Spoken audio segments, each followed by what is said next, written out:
has it exactly the wrong way around. You see, as I was beginning to say earlier, we didn't have time in the question period. I wouldn't say that atheism was morally inferior. I wouldn't concede that for a second. I don't want to make a claim for its superiority either, but there may be a slight edge here. We don't believe anything that could be called wishful. In other words, we don't particularly welcome the idea of the annihilation either of ourselves as individuals, the party will go on and will have left and we're not coming back, or of the entropic heat death of the universe. We don't like the idea, but there's a good deal of evidence to suggest that that is what's going to happen. And there's very, very little evidence to suggest that I'll see you all again in some theme park. One nice and one nasty experience. There's absolutely no evidence for that at all. Yes, thank you very much. I'd like to speak to Mr. Hitchens. Thank you very much. I've noticed that you're wearing the Kurdistan flag again on your lapel. And we might come to that later, Edger. The Kurdish, so I really thank you very much for that, for your solidarity to the Kurdish people. My question is that thousands of people dying from earthquakes, to the panel question, thousands of people dying from earthquakes can't be called God's punishment. Why is it that a person being saved from under the rubble days later is almost invariably called a miracle? And also, why should God be credited for a good act of a human being, saving a fellow human being from under the rubble, while God being spared for the calamity that was brought upon the people? Yes. Look, I promise you I did not have anything to do with planting this guy in the audience and giving me such a brilliant opening. He even recognises that I'm wearing in my lapel the flag of Free Iraq. The Kurdish people like it. Perhaps you're Kurd yourself, I don't know, but if not, even better. In England, there are, I think, only 3 villages that don't have a war memorial from the First World War. One of them is called Upper Slaughter, by the way. It's in the Cotswolds. I think there are only 3 or 4 that don't... when I was a kid, I used to notice it, and of course anyone who's been to an Anzac Day event will feel the same way. This unbelievable horror show. And culling of the young. Do you know what those villages are called by the Imperial War Graves Commission? They're called the Blessed Villages. What's blessed about being the only village in a war which was fought for God, king and country, which didn't have any casualties? And what does it make all the villages that did lose dozens, or sometimes more than that, of young men, frequently every male member of the family? Are they cursed because they did what the church and the king asked them to do? It's probably the stupidest thing the human race does, is to look for patterns in this way and say, when a baby falls out of a high-rise building and bounces on the grass below, that must be God. And when millions of children die every day for the lack of pure drinking water and just die of diarrhea in a banal manner, that's because God moves in a mysterious way or isn't involved at all.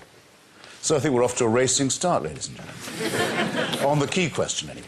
Frank Brennan, let's hear from you. Do you have any thoughts on the role of an omnipotent God in natural disasters?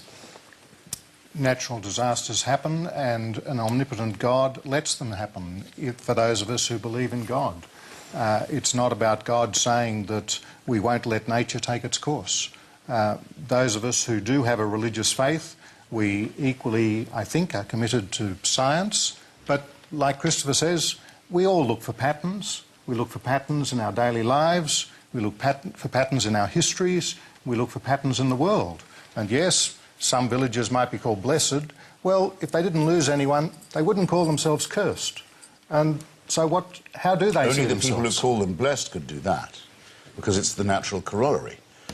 Several leaders of the Christian church, as you know, said about the last tsunami that it was a punishment. In Britain, several of them said it was a punishment for homosexuality. It used to be said that earthquakes were a punishment for sodomy. Since we're doing sodomy in the lash, I thought I might as well bring this up. Oddly enough, the San Francisco earthquake only hit when San Francisco was famous for other things. When New Orleans got flooded, the only bits that didn't get flooded were the red light district. Okay? So anyone who says they know God's mind in this had better not mind looking a bit foolish. Or, which you obviously don't, or had better say, take responsibility and say, yes, by letting it happen, God must in some way wish it to. Let me bring Waleed... Why would you do that? Let me bring Waleed Ali into the discussion here. Do you have any thoughts on this? Oh, well, and does Islam have a concept of a God that allows disasters to happen?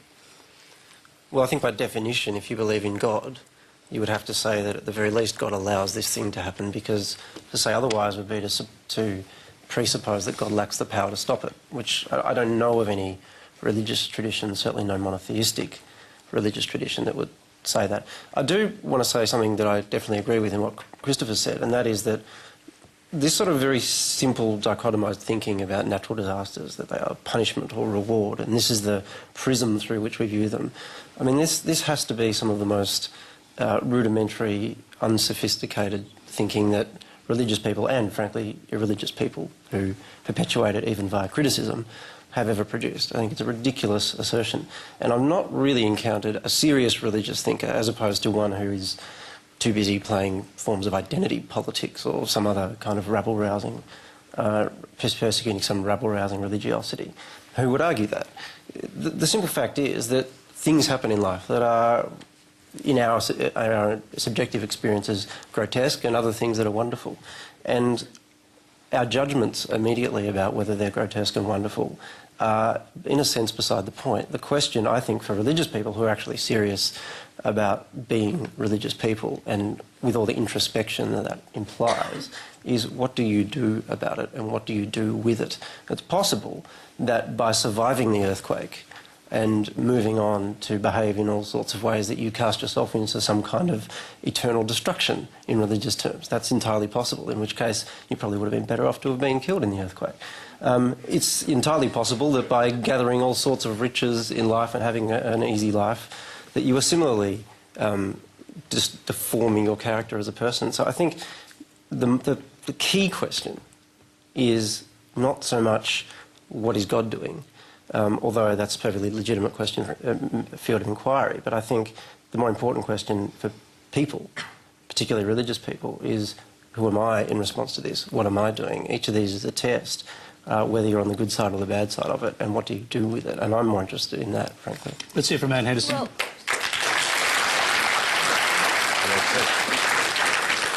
Conclusive answer. What if it's random? Then why be interested? Right over here. Aaron.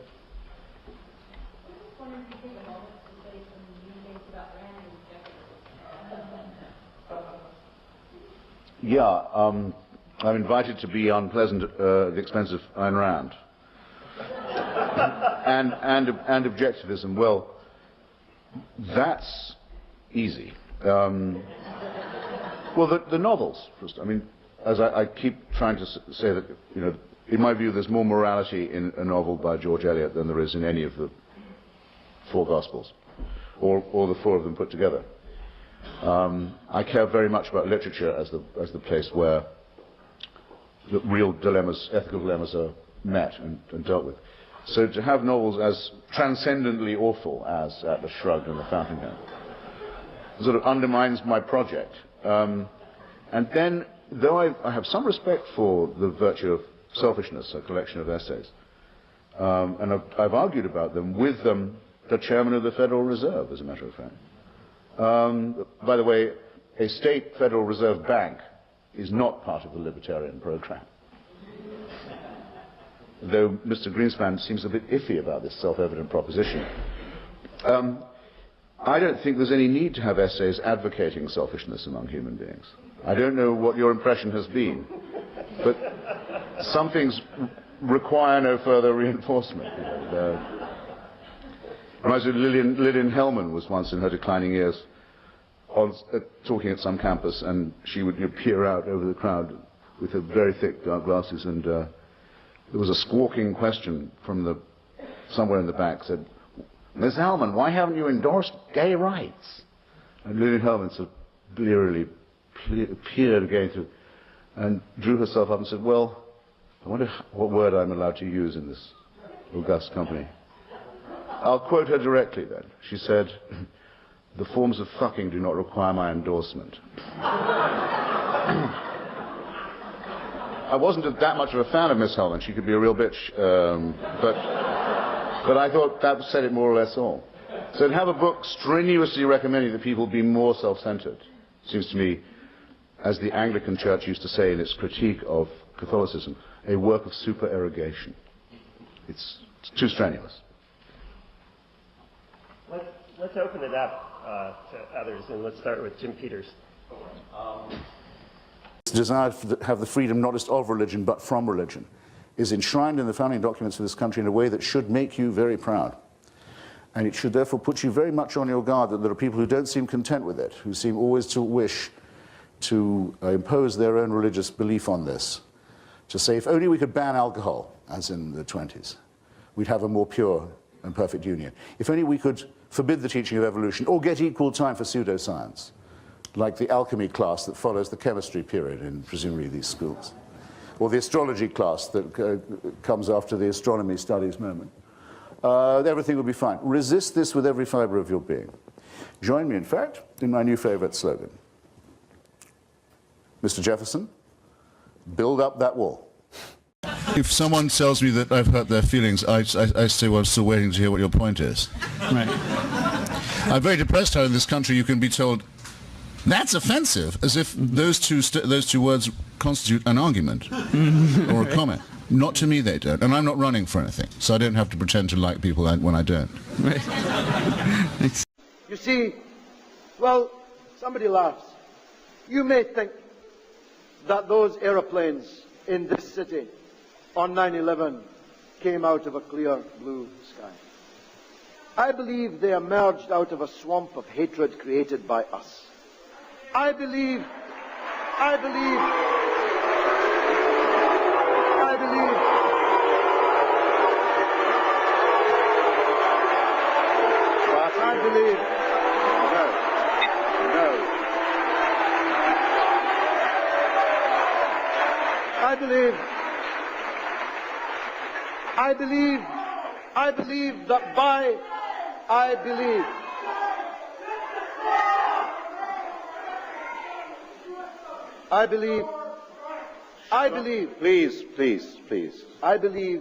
these Al-Qaeda chaps, these killers and sadists and nihilists and producers of indiscriminate explosions, wouldn't be this way if we weren't so mean to them.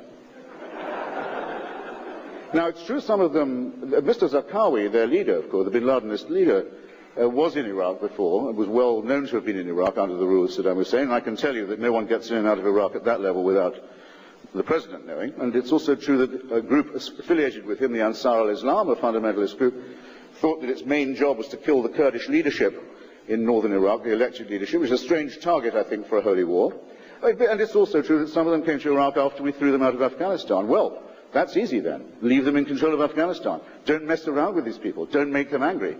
Don't make them mean. It's your fault. Now, this is masochism, but it's being offered to you by sadists. Okay.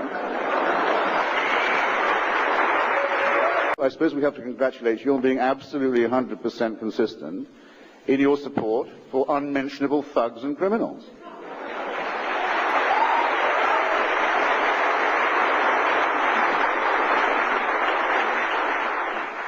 And I should thank him, by the way, for eliciting, or allowing me to elicit, or you, perhaps, ladies and gentlemen, to elicit from him what I feared, but didn't hope, but in other words, a full declaration of support for the campaign of sabotage and murder and beheading that has taken the lives of brave journalists, demolished the offices of the United Nations.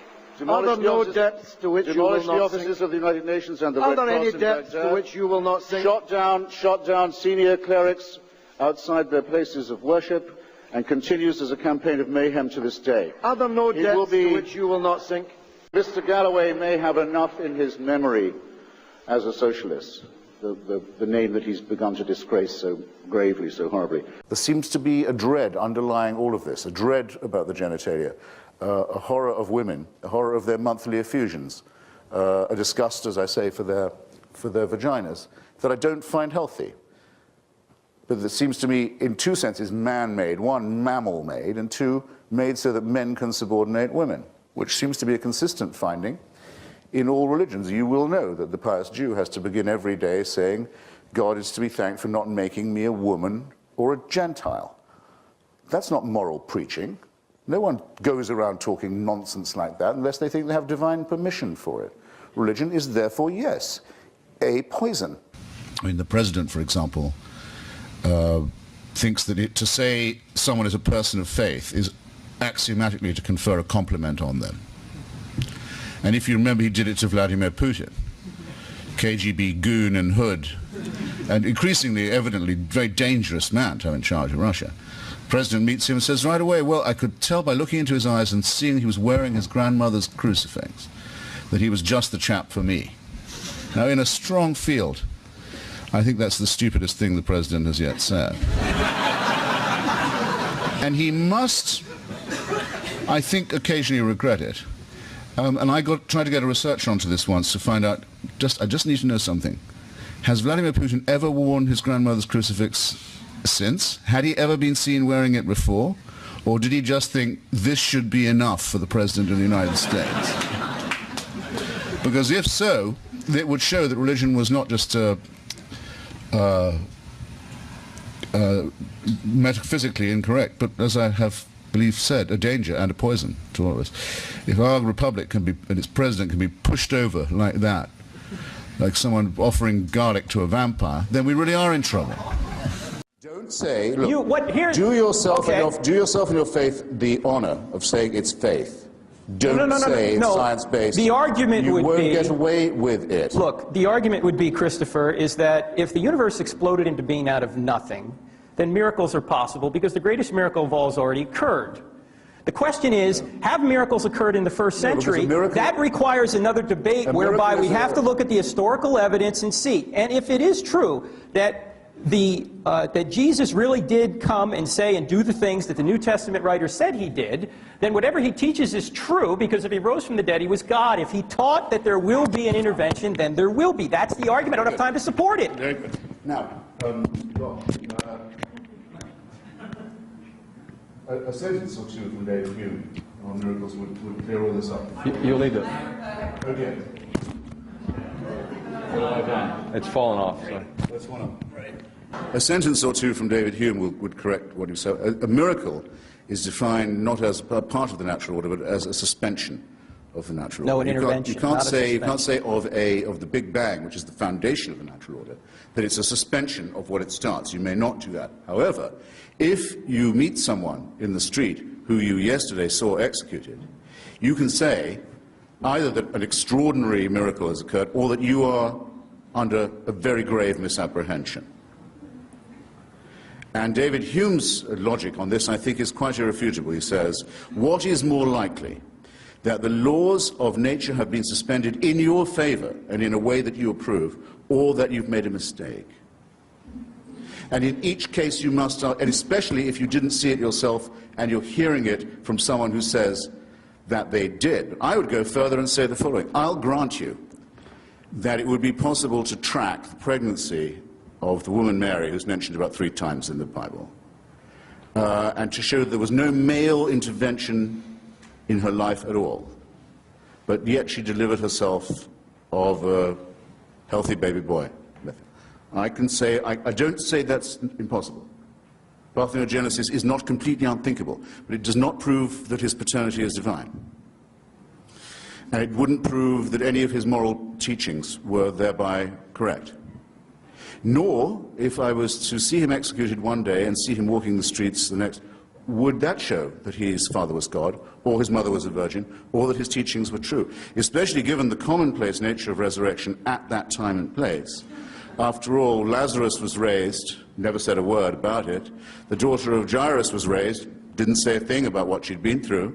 And the Gospels tell us that at the time of the crucifixion, all the graves in Jerusalem opened, and their occupants wandered around the streets to greet. So that it seems the resurrection was something of a banality at the time. Not all of those people clearly were divinely conceived. So I'll give you all the miracles, and you'll still be left exactly where you are now, holding an empty sack.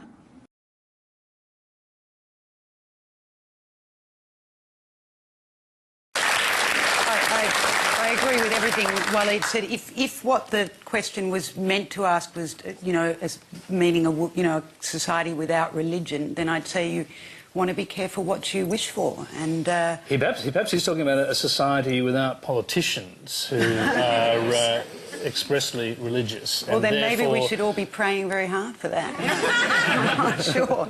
But, you know, I mean, you imagine... Or voting very hard for it. That's right. I mean, and I mean, what Waleed said is absolutely true. Secularism means everybody can get involved, and it's, I mean, it's a great thing about a country like this.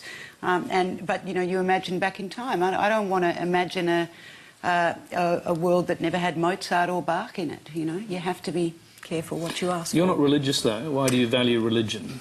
Because I think that I'm interested in what drives human beings, in what makes human beings human. And I think there is obviously, whether you're religious or not, there is something in human beings that that passions and faith override reason. In just about everything we do, from we get up in the morning and we choose what to wear, or, you know, there's a lot that's going on in human behaviour that is not that well thought out, and in fact a lot of our reason is in analysis. It's after the fact, and I think that... None the worse for that, though. No, well, you need both, you know. Though it's true there aren't many secular Gothic cathedrals, for example. But Verdi could write a beautiful... What do you call the Kremlin? No, it's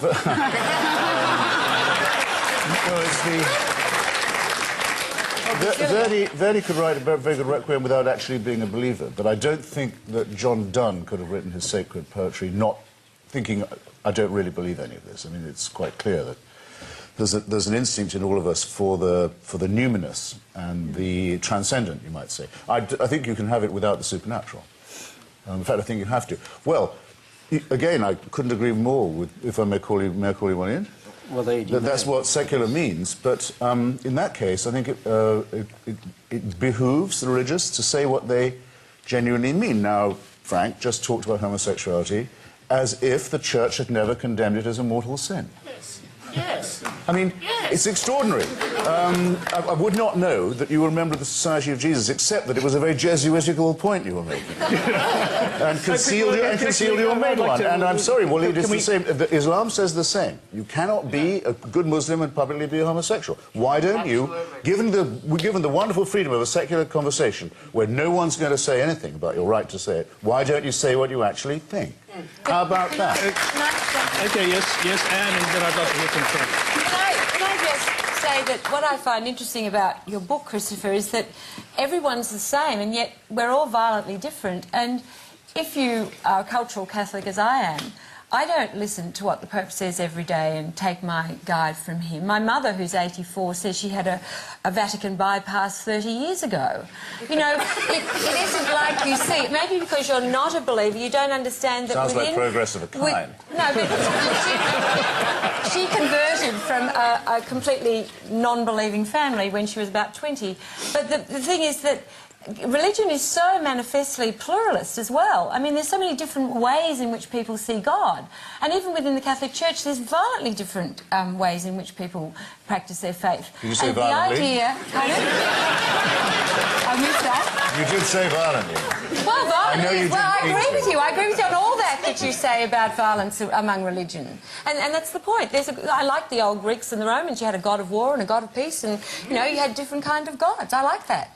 But the idea that we're all following the Pope, I think, is a bit misguided. OK, You're either a Roman Catholic or not. You can be tons of kinds of Catholic. Oh, you'd be surprised. There are 5 popes I know about. There's a Coptic pope, there's an Eastern pope. No, all right. Well, I'm talking about the one in Rome. Not accepting the authority of the Holy Father. I leave it to this father, but I mean, I think that's not... I think since about people 1969... People who take their faith a la carte and cafeteria style don't impress me very much on the points of principle and conviction that we're supposed to be talking about. If Catholics were following the Pope, they'd all have 10 children. They don't. Well, Frank Brennan, that's a start too. Can I hear Frank Brennan on the progress of a kind? The fundamental point that Christopher Hitchens made, which is how can you say something which is clearly against the teachings of your church, clearly against the teachings of the Pope? I haven't said anything clearly against teaching my church or against my Pope. I have drawn a distinction. So, but hang on a sec. Is homosexuality a sin or otherwise? And if it is a sin, is it the sort of sin that would see you go to hell according to Roman Catholicism? No, homosexuality is not a sin. It's a disposition. If you want to argue, about whether particular homosexual acts are appropriate for an individual in a moral context, that would require a pastoral discussion with that individual. What we were discussing previously was what should be the law in a civil society such as Australia, where you have people of different religious convictions. And the question was whether or not there should be same-sex marriage. Now, that is not an issue which is resolved by determining what the Catholic Church says to its own members it regards as moral or immoral. They're quite distinct questions. Walid Ali, you're on the same question, if you like. Is homosexuality a sin in Islam? I'll get to that. The thing I want to say... But there's an important distinction here, and I get often frustrated with this discourse of lumping the Islamic tradition in with the Christian tradition, particularly the Catholic tradition, because they're structurally so fundamentally different. The Catholic tradition has a church which has a kind of divine imprimatur and authority. The Islamic tradition is a far more anarchic tradition in a sense. There is no centralised authority, especially in the Sunni tradition. So to say the Islamic teaching on anything is X is a position that immediately becomes contestable. You can try to verify it statistically or otherwise, but the point is that at the very least in theory, if not in practice, any position that you take is a position that you take that may or may not, that may be fallible and is open to being contested by other Islamic theologians or other Muslims and so on. So on any question, whether it be homosexuality or it be anything, you will find a position that the majority take. And on the question of homosexuality, undoubtedly, if you took a poll in the Muslim world, you would find that most people would consider it sinful behaviour. But if you took... Dodging it. It's not what Muslims think, it's what Islam teaches. Yeah, but, okay, but my question is, what exactly is your repository of a list of Islamic conclusions? There is no book called Islamic law. There is no Islamic body that says this is what Islam teaches. It has for 1400 years been an ongoing conversation. So, and what ongoing conversations are very good. Yeah, but that's my point. If there is a criticism I would make of the Muslim world, it is this. It is that, particularly in the post-colonial era, as religion has become an identity movement rather than something that's actually anything to do with spirituality and faith, in my view, particularly in the post-colonial world, that religiosity, Islam has become instrumentalised as a list of conclusions, as a political ideology, as though there is some manifesto you can just download from a computer and install into a society. It doesn't work that way, certainly not in the classical tradition. The classical tradition was one of constant debate. That's why it was very difficult to get something like an Inquisition going. We managed it at some point, but it was not terribly successful, and it ultimately crumbled because you can't ultimately centralise authority to make definitive statements on behalf of God in the Islamic tradition. That's an act of polytheism to do that in the Islamic tradition. I mean, North Korea is a hermetic place, unfortunately, in that it has ocean on either side of it, the demilitarized zone, which is several miles wide on the south, and Russia and China on the north. So you have a place where you can horribly conduct an experiment on human beings, essentially. You can isolate them totally. The North Korean state was set up in the same year that Orwell published 1984. And you almost think that somebody gave Kim Il-sung a copy of 1984 in Korean and said, do you think we could make this fly? And he said, well, I can't be sure, but we sure can give it the old college try. Because that's how it feels there. I went there, I thought, I've had this experience, I'll just digress for a second. I've had this experience twice in my life. Journalists hate cliché. I know it doesn't always seem like that when you read the papers, but we try and avoid them.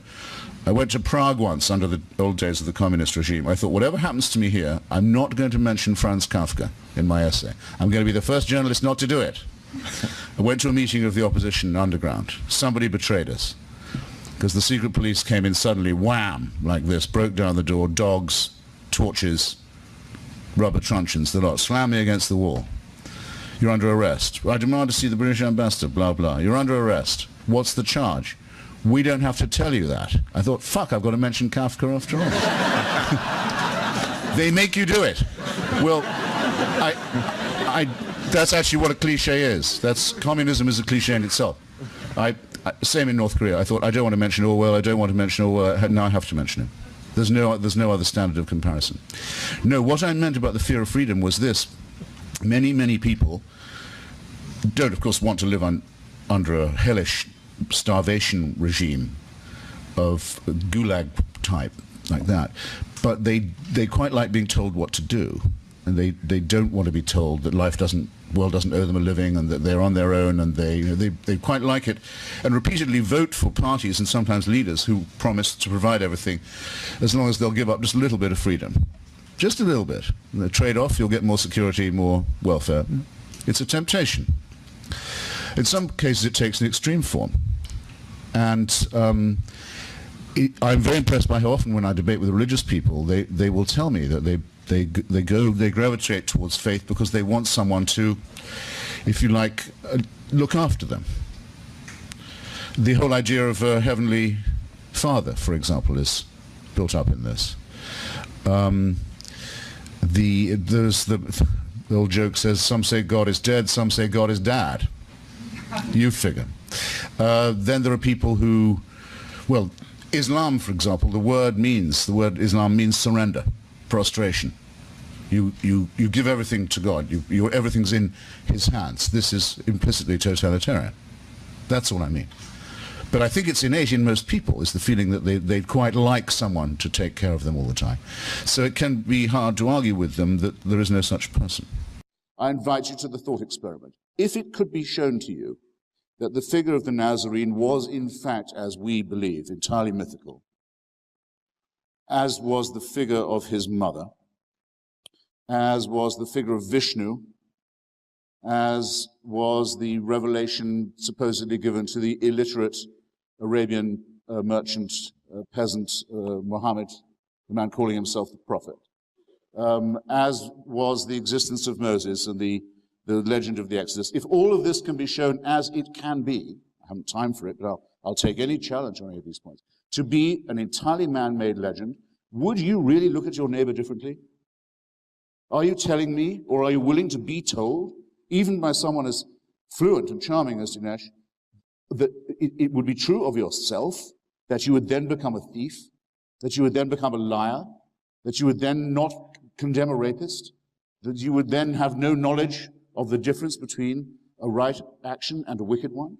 I don't think there's anyone in this room who could be so abject, so wanting in self-respect, so masochistic, so subject, and I'm coming back to this, so servile, as to believe any such thing. And if I had to stop now, that's all I would really have wanted to say this evening. But as I say, I didn't come to be compassionate. I have some more suffering to inflict on you before I'm done. Ask yourself if you really wish it was true that there was a celestial dictatorship that watched over you from the moment you were born, actually the moment you were conceived, all through life, night and day, knew your thoughts, waking and sleeping. Could in fact convict you of thought crime. The absolute definition of a dictatorship can convict you for what you think, what you privately want, what you're talking about to yourself, that monitors you like this, under permanent surveillance, control, and supervision, and doesn't even let go of you when you're dead, because that's when the real fun begins. Now, my question is this. Who wishes that that were true? Who wants to lead the life of a serf in a celestial North Korea? I've been to North Korea. I'm one of the very few writers who has. I'm indeed the only writer who's been to all three axis of evil countries, Iran, Iraq, and North Korea. And I can tell you, North Korea is the most religious state I've ever been to. I used to wonder when I was a kid, what would it be like praising God and thanking Him all day and all night? Well, now I know. Because North Korea is a completely worshipful state. It's set up only to do that, for adoration. And it's only one short of a trinity. They have a father and a son, as you know, the dear leader and the great leader. The father is still the president of the country. He's been dead for 15 years. But the Kim Jong-il, the little one, is only the head of the party and the army. His father is still the president, head of the state. So you have in North Korea what you might call a necrocracy. Or what I called a mausolocracy, a thanatocracy, just one short of a trinity. Father, Son, maybe no Holy Ghost, but they do say that when the birth of the younger one took place, the birds of Korea sang in Korean to mark the occasion.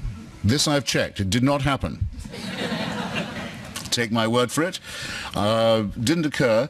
And I suppose I should add that they don't threaten to follow you after you're dead. You can leave North Korea. You can get out of their hell and their paradise by dying. Out of the Christian and Muslim one, you cannot. Now, this is the wish to be a slave. And in my view, it poisons human relations. All right, then. For 100,000 years, Homo sapiens has been on the planet. A fragment of evolutionary time. During that time, people were born, usually dying in the process, or at least a 10 to 20% chance of doing so. If they survive infancy, the odds go up there a lot. They probably have a life expectancy for the first 50, 60, 70,000 years of about 25 to 30 years, usually dying of their teeth. The rending pains of childbirth killing the mothers as well, famine, disease, fear, terror, earthquakes, where do they come from? Thunderstorms, why? Hurricanes, what is this? For the first 98,000 years of it, heaven watches with indifference. Who cares? Doesn't look terrific, but, you know, they're inching along, I guess. I mean, sometimes moving forward, sometimes a bit back, but no, anyway, let's just see how it goes. 2,000 years ago, it's decided, actually, now we have to intervene.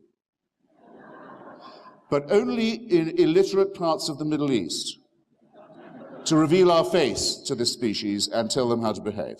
That should do it. Now, I can't prove that that did not happen. I cannot disprove that, but I can say of someone who does believe it, that they're willing to believe pretty much anything. And I don't just mean believe pretty much anything that they're told. I mean to believe almost anything about their deity. Well, where I come from, I can't take too much of the God is a person or a thing or a human creation. I mean, the idea of religion is a human creation, and I grew up a Catholic and we had heaps of that little pictures of what God was. But God is meaning beyond meaning, and the reason so many human beings have kept on believing in a God is because so much of ordinary material existence here doesn't explain things enough. And whether God had anything to do with natural disasters, I'm really not very interested. It's a question of when people can't understand something, they give a force, a place in their understanding, which is usually something spiritual beyond the material. And to me, what God is not so important, but what God, that idea of God, leads people to do. When the New Orleans tragedy happens, one of the most heroic acts was the way the Salvation Army was there on the spot the minute it happened. I spent 3.5 years going to Villawood Detention Centre and got very much involved, as Frank did, with the so-called illegal people that came to Australia without visas and trying to get them visas. When I went to the yard, which was a very unpleasant place to be in every week, it wasn't the Fabian Society or the Pacifist Society that was there helping people, but invariably it was older nuns, people who had some connection with the Anglican Church. We sat down, people who believed in Islam, people who believed in Christ, people who believed in anything you could think of, and we were all kind of in the same boat together. But it was interesting how it was those that had some faith, who had the time too, no doubt, who were there helping. And to me it's... Was this a private institution? Well, private what institution? The one you were visiting, was it? I was visiting a detention centre run by the government. People who came to us, or still, it was a policy brought in by the Labor government and continued under the Liberal government and continues to this day. Now we take people to Christmas Island, which is off I'm the going coast. to interrupt you and for a moment, and sorry, interrupt everyone just for a moment, because we actually have a question that's coming up that actually leads us in similar directions. But you're watching a special politician-free edition of Q&A, answering the big philosophical questions. The clock is ticking. Let's move to our very next question. It comes from Joel Brown. My question is to Mr. Hitchens again. How do you account for the good work, specifically regarding the title of your book, Religion Poisoning Everything, the good work done by religious aid organisations overseas in third world and developing countries, as well as locally on our own shores and I'm sure in your country with the homeless and the needy? Actually, Christopher, can I interrupt? Before you answer that, think about your answer for a moment, because we haven't heard from Sally Warhaft. I'd like to bring her in and then go to you. I think this gets into the whole question of the whole argument about whether or not, you know, God is great or not great, and Christopher's argument, obviously, in his book, to me, what's missing, and I think what Waleed touched on, is that lived experience of people is much more varied and great and personal than the kind of things that you can pick out to make a case against God, or that you know, God is somehow missing from a great disaster or tragedy, but he's there in a miracle. And I just think that you know, the lived experience of people who are religious it's part of what it is to be human, it seems to be, for a great many people across time, and I don't think it's something that's going to go away. Christopher. This is why, towards the tail of the last question, I asked the lady from the Sydney Institute whether these institutions you're talking about... I'm Anne. Well, I don't know you well enough yet. I'll just introduce myself. Perhaps we'll be more bonded by the end of the... Some would say not much of a lady. We'll be more intimate by the end of the... None of us would say that. Well, I know people who would. It's just not the way I was brought up. Perhaps by the end of the show we'll be more intimate. Well, I asked her about... Because she wasn't content just to say religious people volunteer for charity, as if that was news to anybody. But she had to couple it with a smear against Fabianism and social democracy. Now, as a matter of fact... Well, they weren't there, Christopher. That's all I was saying. I'm so sorry to say that without the efforts of Fabianism... But you're good at smears. The efforts of Fabianism... What's wrong with the smear? I'll get to the end of this sentence if it kills you.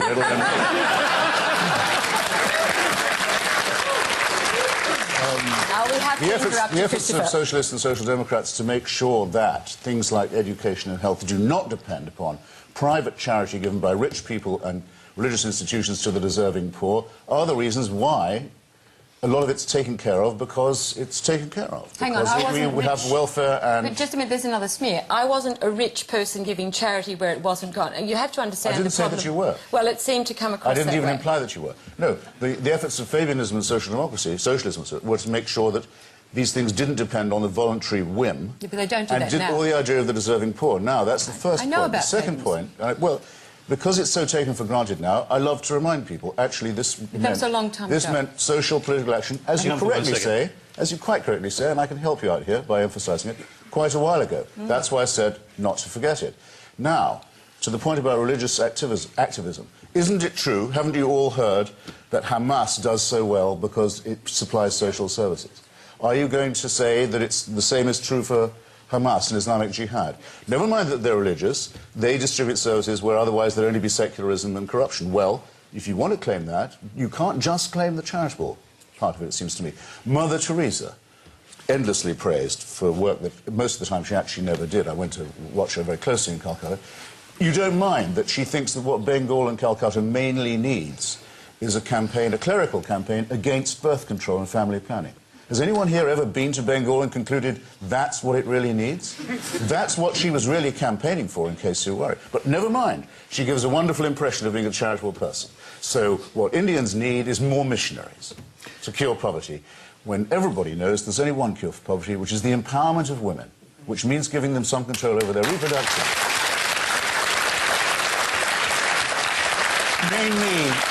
You name me a Catholic or Muslim charity that goes into the fields determined to secure the empowerment of women. Well, and you'll have the ghost of a point. Let's see if Frank Brennan... Until now you don't. Let's see if Frank Brennan can address that point. Well, let's take it. I mean, people like Amartya Sen have argued very strongly and persuasively, like yourself, Christopher, that empowerment of women is the key to the development of peoples.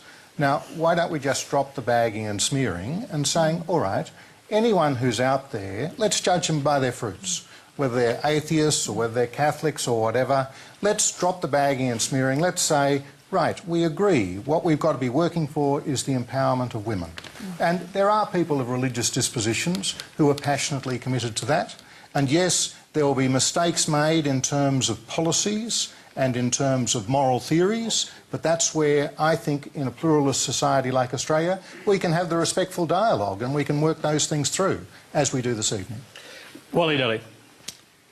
Just trying to figure out which aspect to take. I think...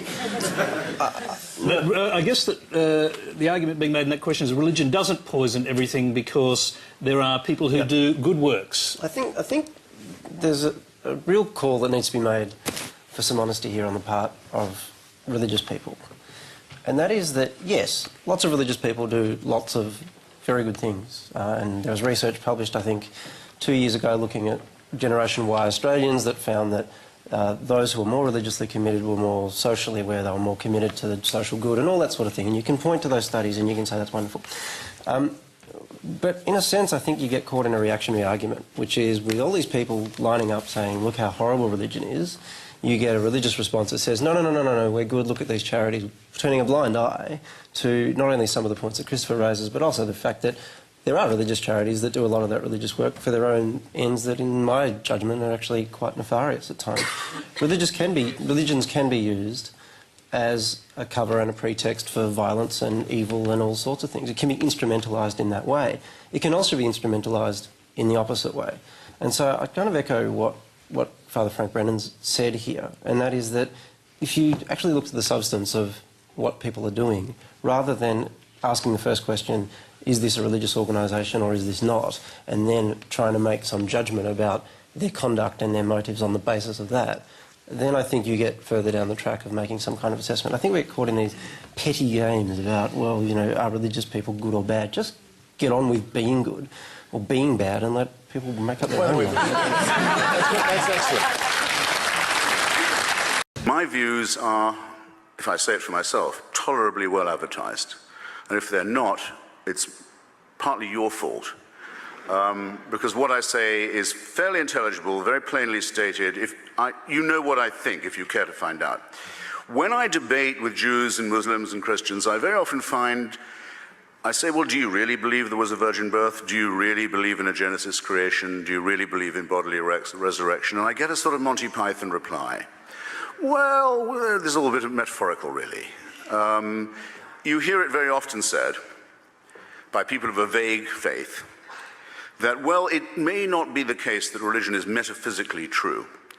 Its figures and its stories may be legendary or dwell on the edge of myth, prehistoric.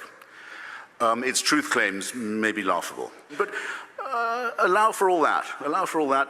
You still have to credit religion with being the source of ethics and morals. Where would we get these from if it weren't for faith? I don't believe that it's true that religion is moral or ethical. I certainly don't believe, of course, that any of its explanations about the origin of our species or the cosmos or its ultimate destiny are true either. In fact, I think most of these have been conclusively, utterly discredited. But I'll deal with the remaining claim. Is it moral? Again, I can only do Christianity this evening. Is it moral to believe that your sins, yours and mine, ladies and gentlemen, brothers and sisters, can be forgiven by the punishment of another person?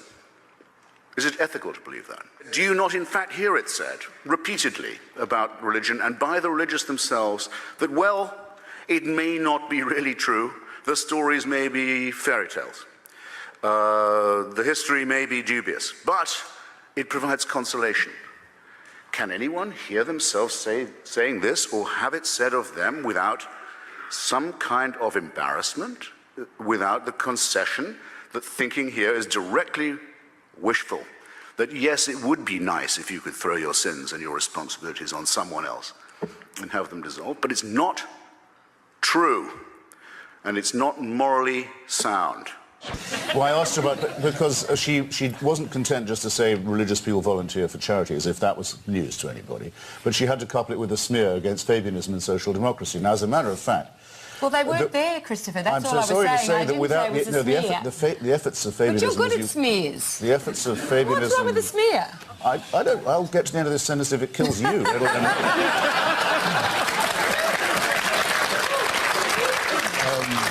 The efforts of socialists and social democrats to make sure that things like education and health do not depend upon private charity given by rich people and religious institutions to the deserving poor are the reasons why a lot of it's taken care of, because it's taken care of. Hang on, I wasn't we have welfare and... But just a minute, there's another smear. I wasn't a rich person giving charity where it wasn't gone. You have to understand... I didn't say that you were. Well, it seemed to come across that way. I didn't even imply that you were. No, the efforts of Fabianism and social democracy, socialism, were to make sure that these things didn't depend on a voluntary whim. Yeah, but they don't do that now. All the idea of the deserving poor. Now, that's the first point. About the second point... well, because it's so taken for granted now, I love to remind people, actually, this was a long time ago. Meant social, political action, as you correctly say, as you quite correctly say, and I can help you out here by emphasising it, quite a while ago. That's why I said not to forget it. Now, to the point about religious activism, isn't it true, haven't you all heard, that Hamas does so well because it supplies social services? Are you going to say that it's the same is true for Hamas and Islamic Jihad? Never mind that they're religious, they distribute services where otherwise there'd only be secularism and corruption. Well, if you want to claim that, you can't just claim the charitable part of it, it seems to me. Mother Teresa, endlessly praised for work that most of the time she actually never did. I went to watch her very closely in Calcutta. You don't mind that she thinks that what Bengal and Calcutta mainly needs is a campaign, a clerical campaign, against birth control and family planning. Has anyone here ever been to Bengal and concluded that's what it really needs? That's what she was really campaigning for, in case you're worried. But never mind, she gives a wonderful impression of being a charitable person. So what Indians need is more missionaries to cure poverty, when everybody knows there's only one cure for poverty, which is the empowerment of women, which means giving them some control over their reproduction. In return for that humiliation, in return for this total abolition of your self-respect, this conviction of having done wrong, you're told, but there's good news. The universe, the whole constellation, the whole celestial globe, the whole thing was designed with you in mind.